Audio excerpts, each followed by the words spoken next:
Yeah, so I think in terms of timing, if I'm being fully honest, I think this is still much later than we had anticipated having our own ground. But from the time essentially that we came into the club, you know, there is a set of infrastructure that you work with.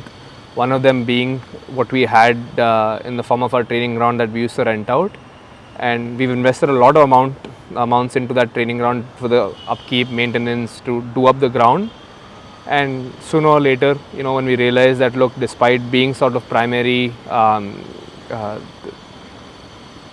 holders of that ground, primary party that is renting the ground, you know, it wasn't under our control, and that is a fundamental problem actually for the team that operates there, right? And while we've had multiple teams training on that ground, you know, depending on what our schedules have usually or tended to look like, when you can't find a good balance or you can't find a way to give the best environment for your first team and your players to play in, I think that is where we felt, you know, this step was necessitated, and we sort of, the idea came together a long time ago, maybe early 22, 23, and this was around COVID when we knew we were coming back from the bubble to Kerala.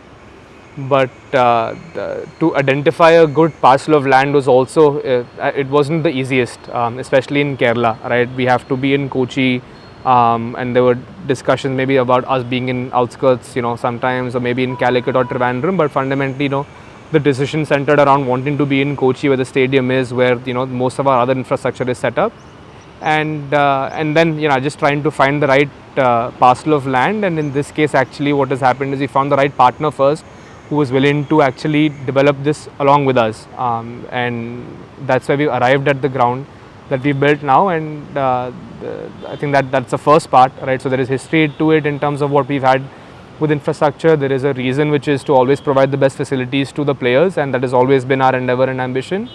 And now we feel that, you know, by doing so, the next step, let's say, or next phase for us is also something where we hope that, you know, the best conditions deliver the best performance, not just for the first team, but also this ground will be used, you know, beyond the first team. So it is something for the, you know, academy and the reserves to also look forward to.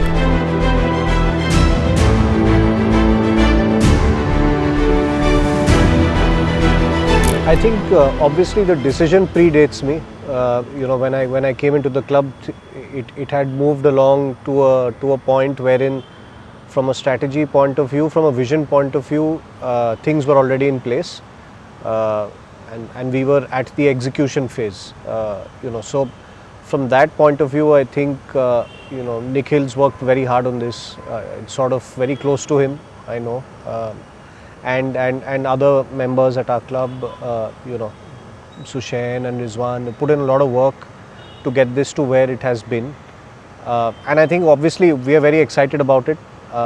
It's something that we feel will give us a more professional edge. It will give us more of a dynamic that we were perhaps missing in the last few years, wherein, like Nikhil mentioned, the first team will now have a dedicated base to come into, and not just the training ground, also some of the surrounding infrastructure that has been developed will just help consolidate the entire team along with the support staff, which I feel is very important to get that sense of togetherness, where you're coming in every day, training every day, and I feel that's, you know, something that a professional team should have. And what we've tried to do there is make it a place where it's very intimate. The setting is very intimate. It's pretty intimate, and at the same time we've managed to compartmentalize it into some of the you know, areas that we wanted to focus on. So I think from that standpoint it has worked out well, and we do hope that at least in terms of what the vision was, you know, now once it starts being put to use, it helps bring that to fruition.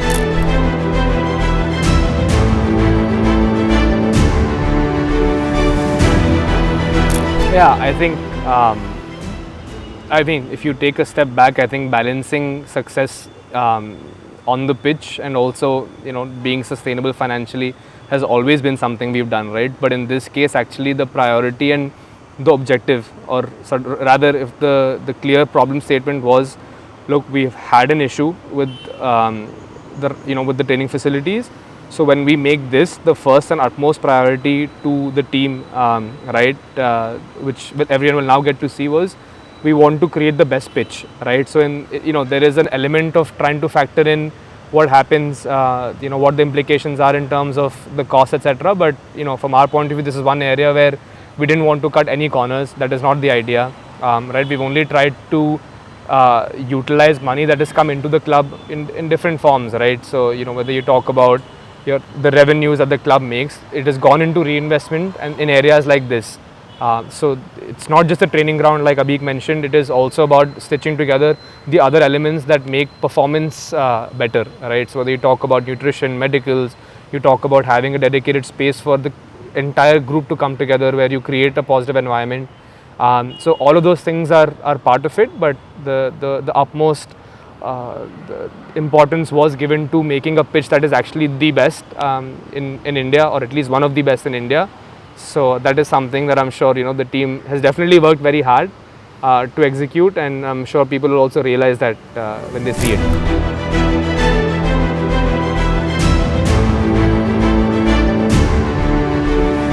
I think once you have something of this nature under your control, right, then you start looking at multiple possibilities, right? You just mentioned a few, but other things apart from that. For example, if we were to hold a coach education program, for example, it's just one of the things. We have the tools now at our disposal to conduct that. We're not dependent on some other piece of infrastructure. The training grounds there's space for them to sit, go through sessions, etc. So I think the great thing that this offers us is flexibility, and the second thing that it offers us is the convenience of having this at our disposal when we want to, in terms of timelines, in terms of how we want the pitch to be used, what we want the pitch to be used for, and at the same time, I feel when you have something of this nature available to people within the club, right, they will often find ways to make best use of it. For example, we have sections there that are dedicated for media. We have sections that's dedicated for the medical team, for the coaches, for the players. Now, each of those departments will have an opportunity to make best use of those facilities because of the proximity to the training ground, right? If you have the players at your disposal after training, it's easier for the media team to do something with them, right, without having to take them somewhere else. Similarly for the medical team, just to have that near the training ground, even if there is a medical emergency, or even if there are treatments that need to be done just before training, you have something built in there which at least for the time being can help them optimize what they do. So the greatest thing that it offers us is the flexibility to try and innovate within whatever we have to provide best possible results in each area. And the second bit of it is I feel because we had before this we had something which was not entirely in our control and not completely under our remit. I think people will now appreciate the sort of freedom that this gives them to go on and use this to optimize their performance.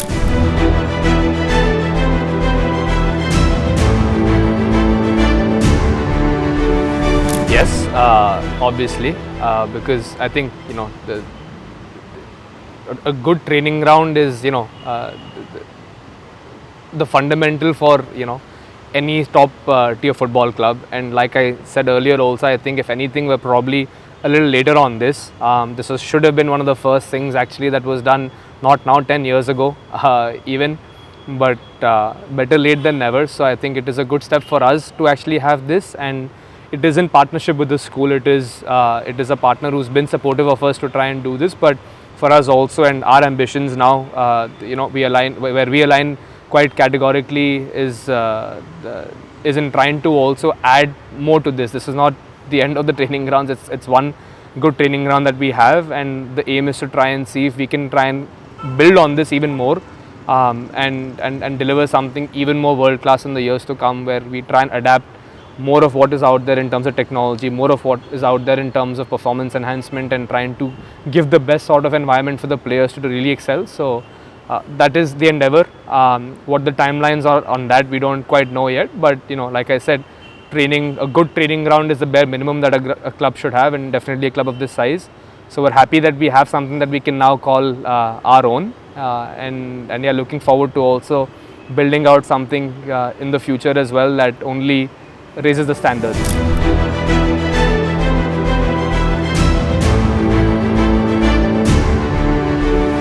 I think not just KBFC, I think football within this country and for clubs individually, right? When if you look at the first decade of the Indian Super League, I think it was about all the stakeholders first understanding what the product is, establishing their fan bases. It's very easy to sometimes say that okay, the clubs don't have this, they don't have their own stadium, they don't have a training ground, they don't have that XYZ. But what also people need to realize that it's a learning curve for everybody at the club, right?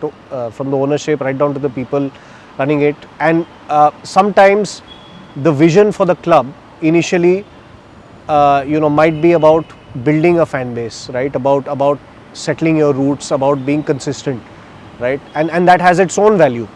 But infrastructure definitely, without a shadow of a doubt, has to be one of the bedrocks on which the club is built, right? And like you said, 10 years is it's in football, it's nothing. It's a relatively a very short span of time.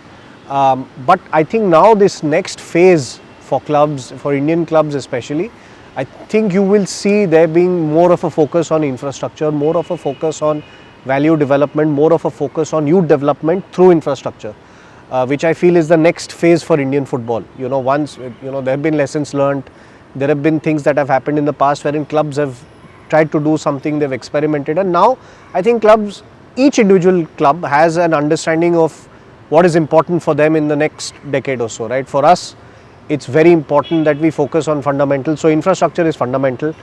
Like Nikhil said, now we have something. It's okay.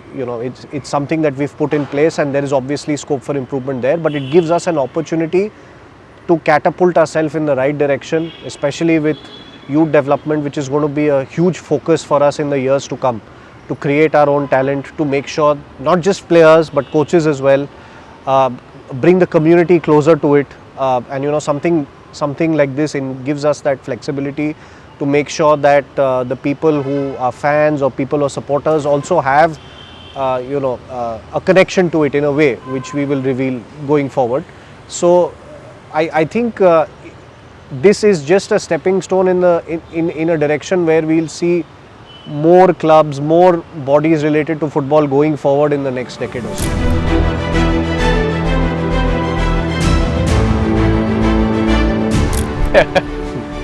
We do. Can we actually? Okay, you can go ahead.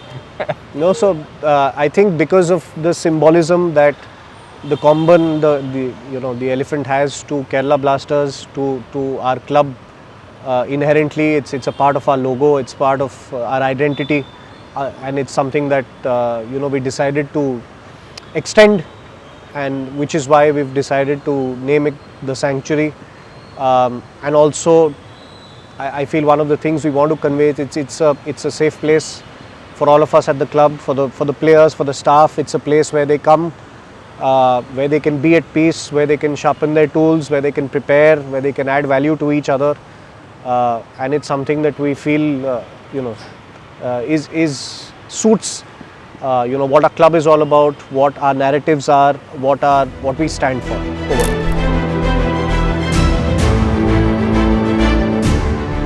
No, I think the name is something we collectively came up with, but when the meaning is something that it should resonate with everyone, right? That's where we felt that Sanctuary is quite apt. Of course, there is an elephant in our logo, but what the elephant means to Kerala also is quite significant. And then of course, at the end of the day, you want a place which our players can call home, our staff can call home, and that's sort of what we are aiming to do with it, right? And yeah, I think it is the first step. I think what we envision is in the years to come that this is the first phase of Sanctuary, and we can add a phase 2, a phase 3, and many more that also go parallel with what the performance looks like on our pitch. So thank you.